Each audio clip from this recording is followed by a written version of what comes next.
You might remember Flat Stanley, the little cutout character that travels around with students in their tiny elementary school folders. And because we know that everyone could use a little whimsy and something interactive and fun, we created Flat Shakespeare. Yep, that's right. Flat Shakespeare. And he's just as fun as you think he is. Head to shop.bravenewteaching.com/Flat Shakespeare or the show notes for this episode to download your own Flat Shakespeare. All you have to do is then assign him to your students, ask them to cut him out, color him in, and then they can run around taking pictures with him all over town. All over town. And along with your free download, we also provide a list of 10 activity ideas for your classroom. Seriously, the possibilities are endless, and Flat Shakespeare is sure to become one of your students' favorite classroom memories, just like they've become some of my students' favorite classroom memories.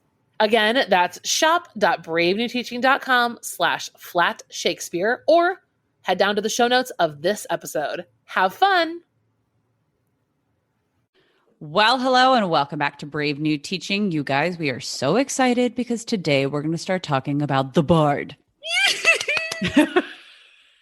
So our friends who are listening, who are not ELA teachers or have nothing to do with Shakespeare, you might be like, oh, I don't really know if I'm going to listen to this. Really, what you're going to hear us do is nerd out quite a bit, but we have some really good, tangible stuff for you.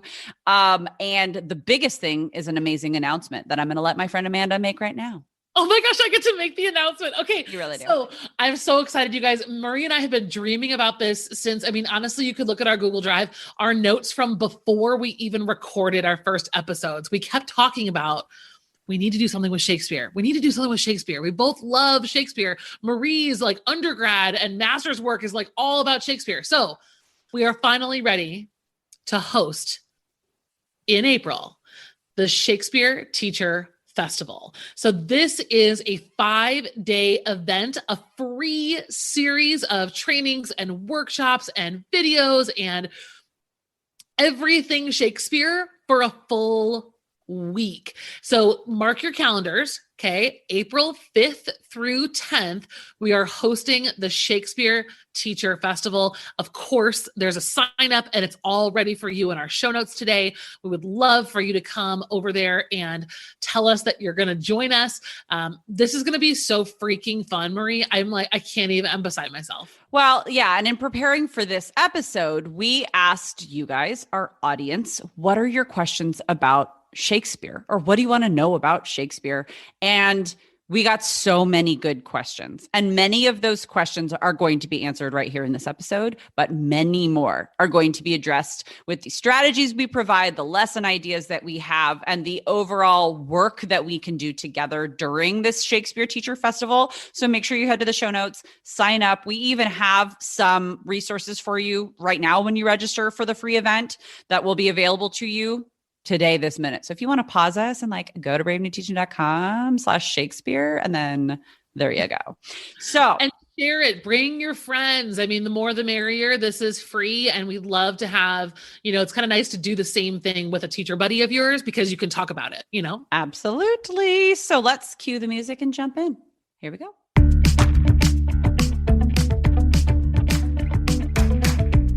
You're listening to Brave New Teaching, a podcast for educators challenging the status quo. I'm Amanda, and I'm a high school English teacher in Illinois.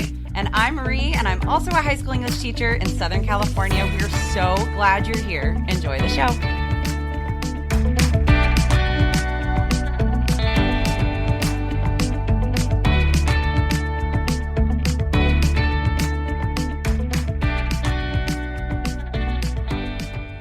Okay, friends. So like I said in the intro, we had a lot of questions about all different parts of teaching Shakespeare, about engaging students, about just introducing them to the language, about how, when, and how much scaffolding to provide, right? And then really specific questions. What about teaching this play? So we are going to cover the bases and give you some a little bit more of what will go more in depth when we actually do the Shakespeare Teacher Festival and what you'll get with those trainings and workshops. So first, we want to address some general teaching questions. A lot of the questions we got were about how to even approach the text. Do you read it? Do you do the whole thing aloud? Do you use audiobook? Do you savor every line and spend 6 weeks of your class time going through it? Right? Like you can kind of get where I'm going with this.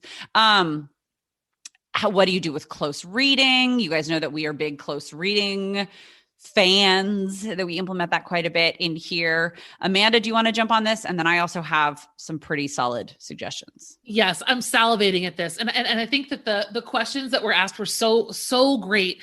And I'm going to pivot a tiny bit because I think the answer to these questions all depend on a couple of things that need to be thought about ahead of time. So first and foremost, one of the most difficult things about teaching Shakespeare is that we kind of, at least at the schools where I've been, we don't really have a good vertical articulation of him. So what ends up happening is like in 8th grade, sometimes kids learn iambic pentameter and they learn rhyme scheme and they learn a couple of trivia facts about Shakespeare. Then they get to 9th grade and the high school teachers don't know if the kids know iambic pentameter, if they know what a couplet is. And so sometimes there's a lot of overlap in the pre-teaching. There's things that are big gaps, there are big holes that are missing in, Shakespeare's style or how to read him. So it can get really tricky trying to navigate those waters. So I'd say first and foremost, it's important to go into your unit with a focus. Because if you start trying to do all of Shakespeare, like you're going to cover his life and times, what the language is, how to read the language, Shakespearean insults, sonnets, and like we haven't even gotten to the play yet. That's a serious consideration because I think a lot of these questions are it depends. So part of that is how much time do you have? Right? How much time do you have for your unit? How much time do you have to focus on the little minutia of language? And how much time do you want to dedicate to the lasting, eternal themes of humanity that Shakespeare's really getting at? And so, ask yourself those questions. Try to vertically articulate if you can. If you're in a high school where the 9th, 10th, 11th, and 12th grade Shakespeare plays and, what kids should be learning and getting better at from freshman to senior year. I mean, that's a huge way to relieve some of those questions is because you can delegate, who's doing what. But of course, most importantly is starting with an essential question. Frame always, unit, right? Your unit has to be framed in an essential question because if you can't get away with teaching a novel unit about a novel, there's no way you're getting away with doing an entire unit on Macbeth and the kids being like, yeah, woohoo, every day, Macbeth. Yeah, this relates to my life.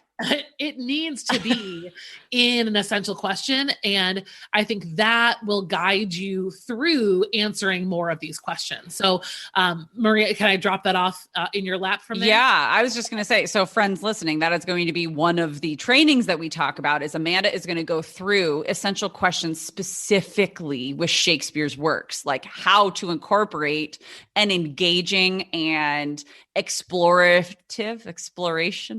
and an opportunity for students to explore with an essential question, with like Romeo and Juliet or whatever.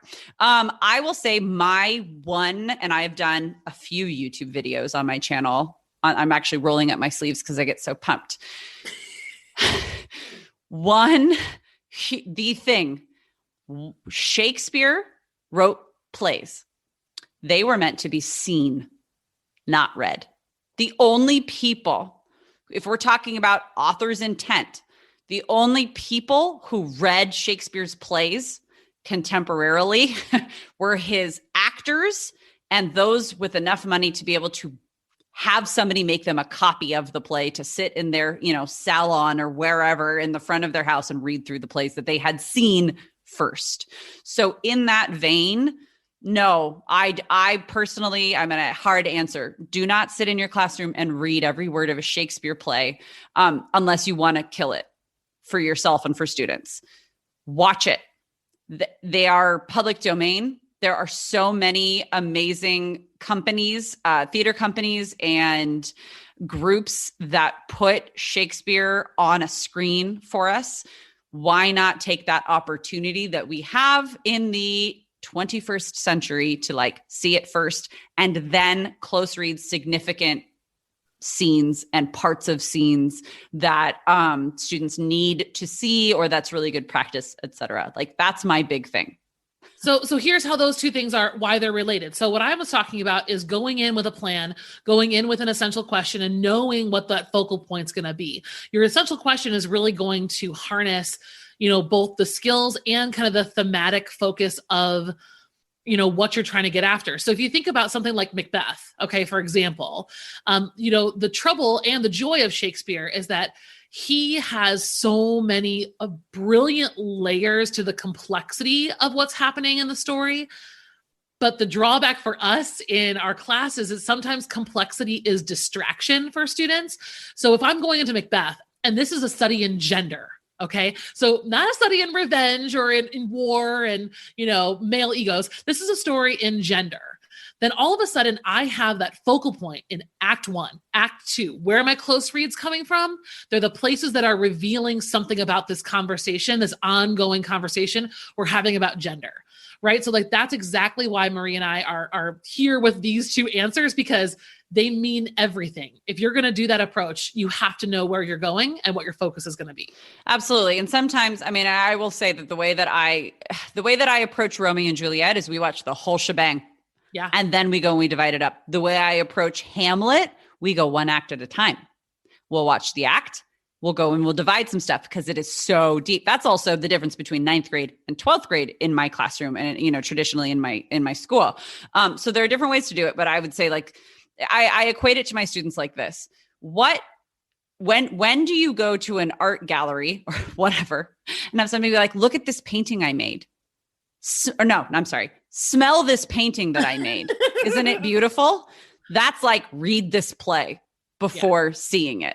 For a high school student, I messed up my own analogy. Ugh, I hate myself. Let's move on to the next thing.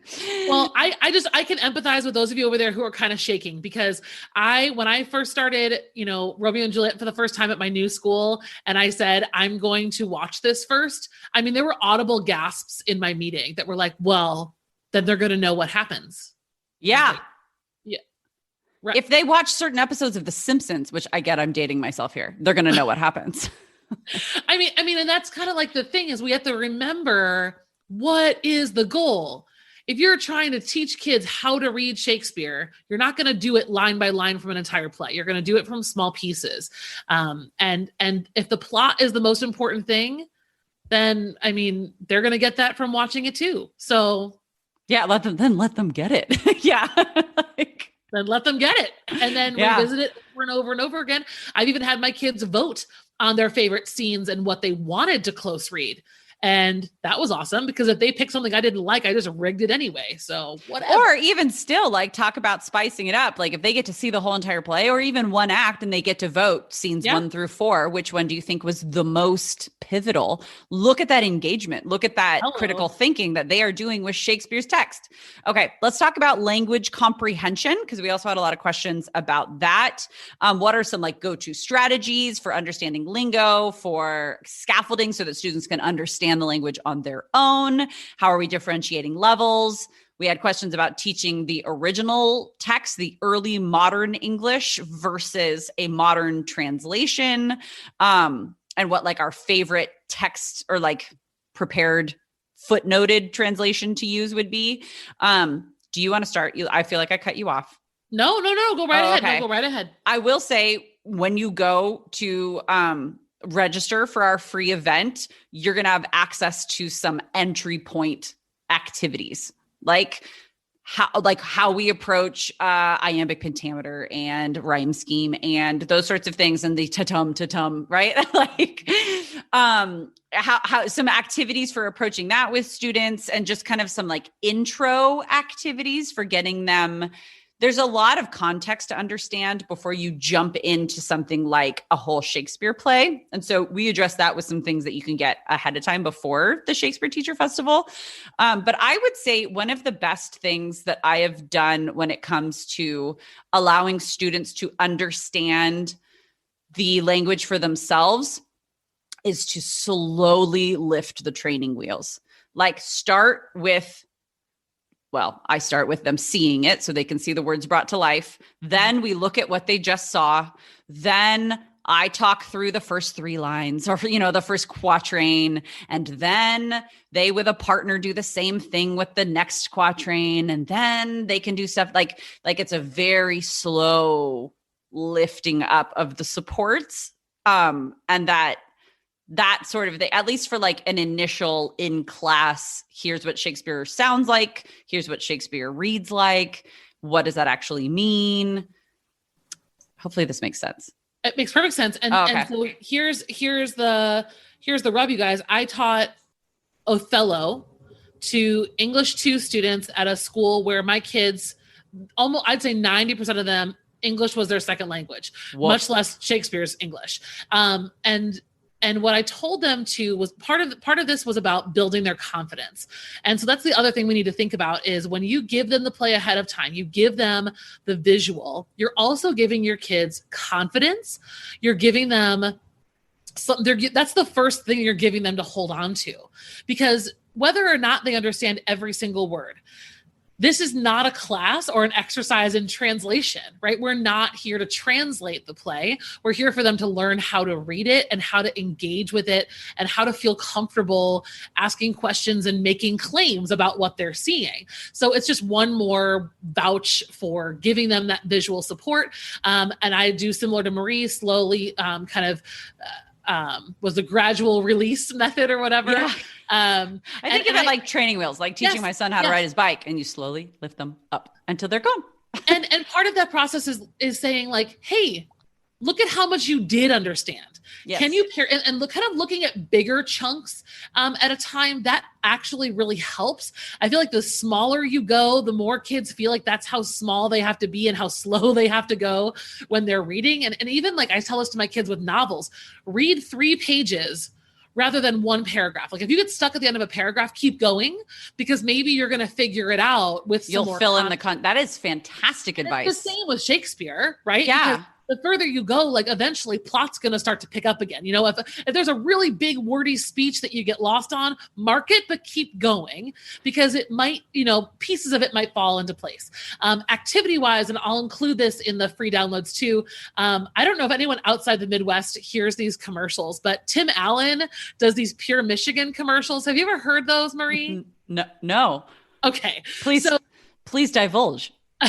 Well, Tim the Toolman Taylor / Tim from all of his shows has nothing to do with this other than his iconic voice. And so these are radio commercials, and there's this like da-na-na-na, like piano music that plays, and he describes all these things there are to do in Michigan. It's a tourism commercial, and Pure Michigan, where the waves lap against the shore and blah, blah, blah. Does he ever say to infinity and beyond? I know, I'm totally okay. Never. But there's about snowmobiling and doing all these fun recreational things in Michigan. Okay. Shout out to Michigan. I love you. You're a crazy state sometimes, but Buzz Lightyear is your spokesperson. So what are you going to do? And so I actually kind of reverse engineer some of the language practice. So I will give my kids the transcript of a Pure Michigan commercial, because it's local and kids get it, right? Like you could replace this with whatever you want. And so I say, I want you guys to reverse translate this commercial. So I give them like an Elizabethan English, dictionary, just like a front and back, nothing crazy. And I have them rewrite the commercial in Elizabethan English rather than giving them, right? We a lot of times ask kids to translate Shakespeare into modern English, and that's laborious. This is actually funny. Like the kids get a kick out of it, because I then make them read them over this soundtrack of da-na-na-na-na-na, like the piano music. Okay, that is so dramatic Tim Allen voice. And so making it fun. And again, like they're playing with the language, they're starting to see the patterns of right, the common articles. Like those are the ones that are so difficult, but then they get practice. So that's a really fun activity. I mean, it's just like any world language class too, where you have to kind of conjugate the verbs to get to early modern English. While you were talking, I thought of something, and now my brain is leaving me. So hopefully I'll get back to it, friends. Oh, I know what I do. You had said you'll do this with any novel too. Okay. This is not going to be like, this might also make some people a little nervous. I provide No Fear Shakespeare for my students. I provide like Spark Notes and whatever sorts of like out there modern English translations there are with the same idea that it's the same reason that I encourage my students when we're reading a novel to read the SparkNote summary first and then read the chapter. It's a wonderful strategy for helping them advocate their own understanding, right? If they read through the balcony scene from Romeo and Juliet in modern English, and then they go back to the early modern, the original text, they're a lot more equipped. Like you were saying, they've got that understanding. They've got a pre-existing knowledge of what's going to happen. And now they just have to pinpoint when those things happen. Talk about a great way to like let them figure it out for themselves. Well, especially if what we love about Shakespeare is theme, right? Like his story, absolutely. His enduring understanding of these massive themes. You can't really have good conversation about theme if you don't know how the story ends. Well, and actually a lot of what we're saying right now is what gets at our third like round of questions, which were all about engagement. How do you get students excited? Really, how do you make it student friendly and relatable? They have to understand it. If they don't even understand the story that they are either seeing or reading or hearing, there's no way you're going to help bridge that connection to making it relatable and to like, because really Shakespeare wrote about the human condition. Shakespeare wrote about what we as human beings experience here on this planet, our relationships, our struggles, our happiness, our like, and he wrote about all walks of life. He gave all like classes, if you will, a voice. It might not be reflective of every part of the world, but it is reflective of a human experience. And students are not going to get that if they don't know what Puck is saying. Right. Why do we need to make that a mystery? Why do we have this stigma associated with having to find out for yourself if you can comprehend it when we get there? How elitist. How elitist is that? Like, oh, but that's what we've been doing. You didn't get it. And I'm not saying this in a way to like shame those of you who have been doing this and are doing this right now. It's to shake it up and to recognize like, oh, I have a master's in theater with like a specialization in Shakespeare studies, guys. And I'm not saying that to toot my own horn. I'm saying that because I knew the right way to do things. I just didn't feel comfortable breaking the mold and doing it for the first parts of my career until I really started to see like, no, students need this. They're not getting much out of this. And I'm spending a lot of my class time on something that they're not getting much out of. And they could be getting so much more. And by the way, this goes for you middle school teachers out there too. A couple of you guys asked about how this applies to you. And I think, this whole framework of watch, close read is applicable no matter the grade level. And all you're going to do is scaffold the length of the scene, the kinds of questions that you're asking, and you're in good shape. We have also had a lot of questions about assessment, how to assess with Shakespeare. And I mean, spoiler alert, a lot of the ideas are going to be very similar to the ideas that we have with any text, any fiction anyways. But we will do a whole shebang on that during our festival. I'm going to give you one little teaser about something that you'll hear me talk about, and it's adaptation.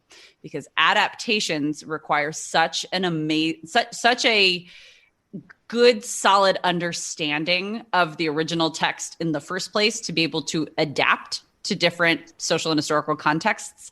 It's a really fun project.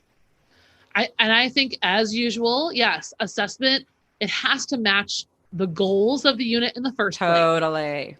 So if this is a literary analysis, like those are the standards you're looking at, right? You're trying to learn about figurative language and how all these things work and go together, and you're analyzing, then your summative should reflect that. You should not have the kids writing an adaptation if your goals are literary analysis. Yes. Right. So like this is what's important. And like if the plot is important to you, then maybe you should be looking at narrative elements and plot structure, and the assessment should match that. I think that one of my favorite assessments for Shakespeare is a Socratic seminar, is discussion. Period. I love that. A discussion where kids come back to that essential question. They come back to those enduring, big thematic questions about humanity and letting the kids go for it. The last thing I would say, and we're going to talk about this again so much more in the festival, it is going to be having kids write about Shakespeare. I can tell you right now, one of my classes when we did Othello, we did that entire unit based on rhetorical analysis.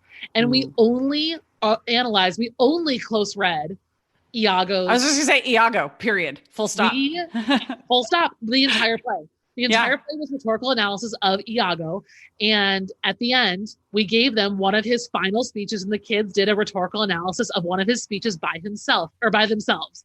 And so the kids practiced rhetorical analysis of Iago from day one to day whatever. And so they were ready to do it on their own. And it was amazing because I said, do you guys remember what I said, how you felt when I said, hi, everyone, we're going to do rhetorical analysis of Shakespeare. Do you remember where your gut fell out of your stomach and onto the floor? And look at you. You all just did a rhetorical analysis of Iago's final speech in Othello. And like they can measurably like feel their progress if you ask them to do the same thing over and over and over again and then take those training wheels off. A lot of what we are fighting against as teachers teaching Shakespeare is history and what media has taught our students about what to think about Shakespeare, because, you know, Shakespeare is the best known writer in the English language.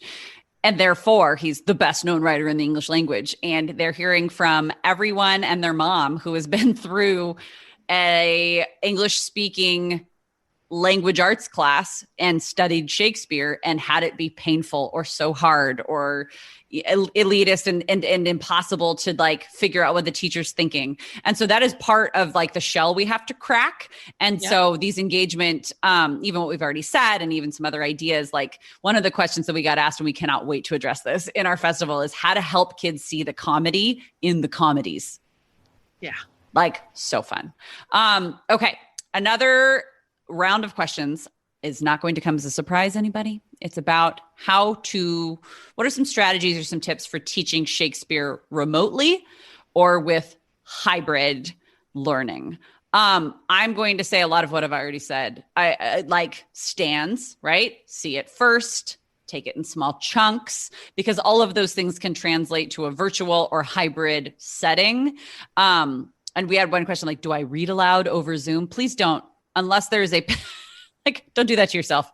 Unless there's a pivotal moment that we need to hear it out loud again. And maybe we're going to play with language. And what if we said this word instead of this word? What is it, right? Like, unless there's a reason to read it out loud over Zoom, I would say teach it the way that we've been talking about if you really want the Marie and Amanda Brave New Teaching approach.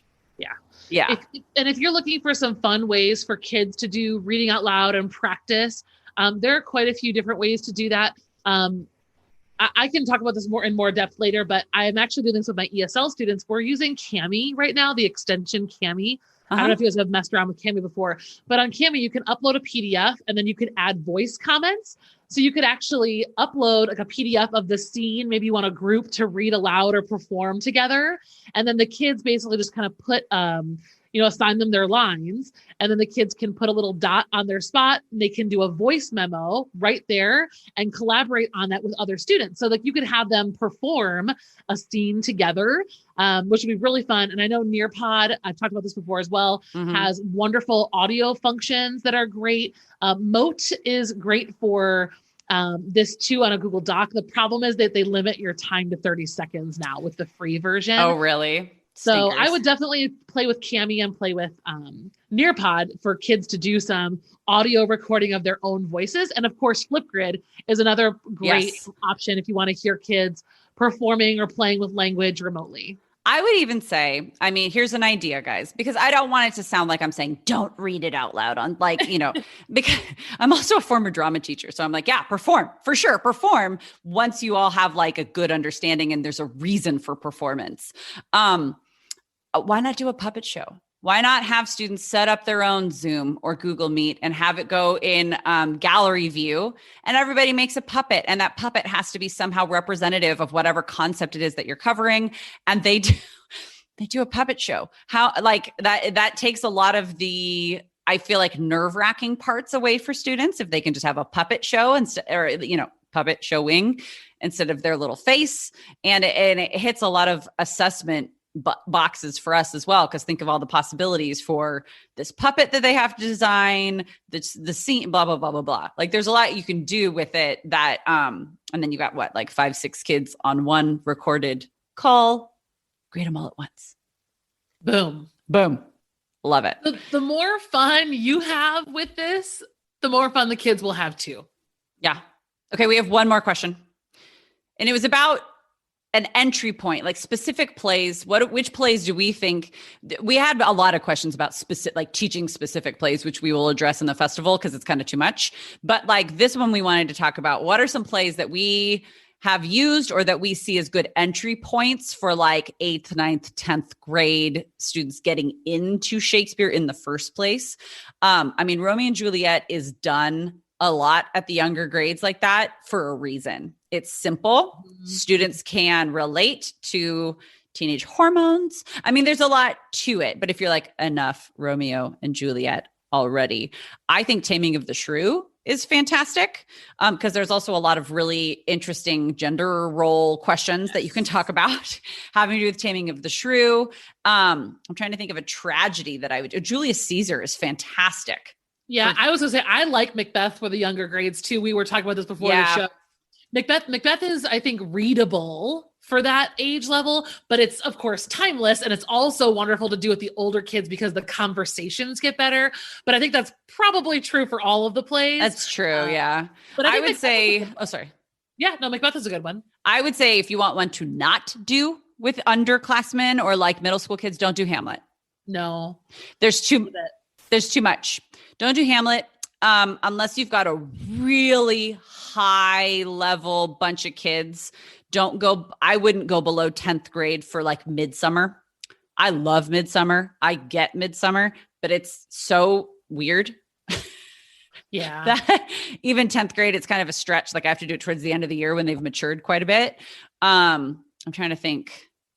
I did Tempest with 10th grade. I've done Caesar with 10th grade. I love Much Ado About Nothing. That's Much Ado. Good one for the younger grades. Wonderful 9th grade. Yes. Brenna version is adorable. It is sweet. Although it does feature my arch nemesis, Keanu Reeves, Another Day. But that's a great, so maybe even thinking about this question through, which of these plays has an adaptation through film or YouTube that I love, because that's what you're going to teach first. So that might be another way to think about that. If you have the choice, I've never been at a school that actually gave me the choice of what I wanted to teach. So lucky you. Wah, wah. And Othello has been great for sophomores. I think it's, relationship wise, it's pretty intense. And so I think freshmen, they're a little too, maybe second semester freshmen, but I'd say sophomore is a great year for Othello. Othello is brilliant to do right now when we talk about racial inequality, relationships, rhetoric. I mean, Othello is freaking awesome. And the movie, I mean, Josh Hartnett, like gadung. I don't know what I saw in him actually, because I watched it again and I was like, wow, what a scraggly little white boy. I don't know. Everyone because he was touted as a heartthrob when we were younger, and so we were like, okay. Well, I mean, yeah. Oh is awesome. It's really intense. With a good. It is. That's going to be a permission slip movie. Everybody, you're definitely going to want a permission slip on that one. It's awesome. I'm trying to think if I've missed anything. I know I already said Julius Caesar, but Julius Caesar in our district, and I think a lot, pretty broadly, sophomores are learning world history. Yep. Mm-hmm. And world history often means like World War II, but we're expanding our horizons quite a bit of world history right now. Julius Caesar is amazing. I love Julius Caesar in this time that we're living in, because there are unfortunately a lot of other dictatorships that we can look to as we can parallel quite a bit. Yeah. Yep.